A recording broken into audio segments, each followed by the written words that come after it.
एक बहुत घना जंगल था। उसमें पहाड़ थे और शीतल निर्मल जल के झरने बहते थे। जंगल में बहुत से पशु रहते थे। पर्वत की गुफा में एक शेर शेरनी और इनके दो छोटे बच्चे रहते थे।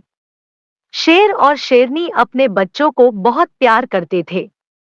जब शेर के बच्चे अपने माँ बाप के साथ जंगल में निकलते तो उन्हें बहुत अच्छा लगता था। लेकिन शेर शेरनी अपने बच्चों को बहुत कम अपने साथ ले जाते थे। वे बच्चों को गुफा में छोड़कर वन में अपने भोजन की खोज में चले जाया करते थे।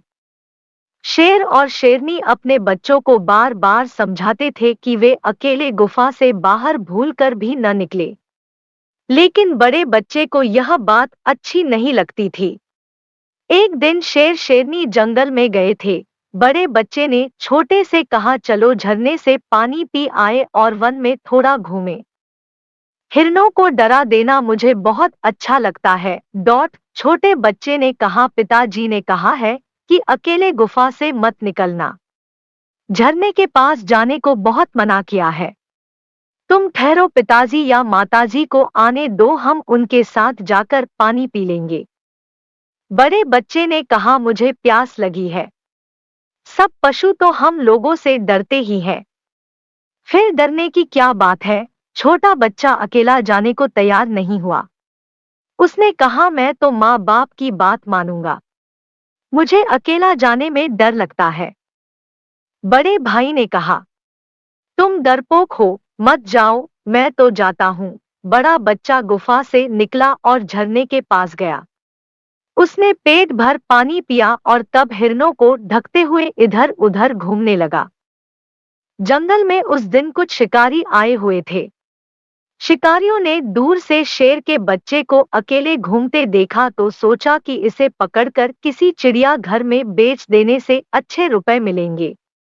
शिकारियों ने शेर के बच्चे को चारों ओर से घेर लिया और एक साथ उस पर टूट पड़े। उन लोगों ने कंबल डालकर उस बच्चे को पकड़ लिया। बेचारा शेर का बच्चा क्या करता? वह अभी कुत्ते जितना बड़ा भी नहीं हुआ था। उसे कंबल में खूब लपेटकर उन लोगों ने रस्सियों से बांध दिया।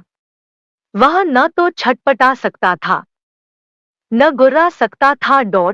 शिकारियों ने इस बच्चे को एक चिड़ियाघर को बेच दिया। वहां वह एक लोहे के कटघरे में बंद कर दिया गया। वह बहुत दुखी था। उसे अपने माँ बाप की बहुत याद आती थी। बार बार वह गुर्राता और लोहे की छड़ों को नोचता था। लेकिन उसके नोचने से छड़ तो टूट नहीं सकती थी। जब भी वह शेर का बच्चा किसी छोटे बालक को देखता तो बहुत गुर्राता और उछलता था। यदि कोई उसकी भाषा समझा सकता तो वह उससे अवश्य कहता, तुम अपने माँ बाप तथा बड़ों की बात अवश्य मानना। बड़ों की बात न मानने से पीछे पश्चाताप करना पड़ता है। मैं बड़ों की बात न मानने से ही यहाँ बंदी हुआ हूँ। सच है जे सठ निज अभिमान बस, सुने न गुरुजन बैन। जे जग में नित लहहीन दुहक, कबहुर न पावही चैन।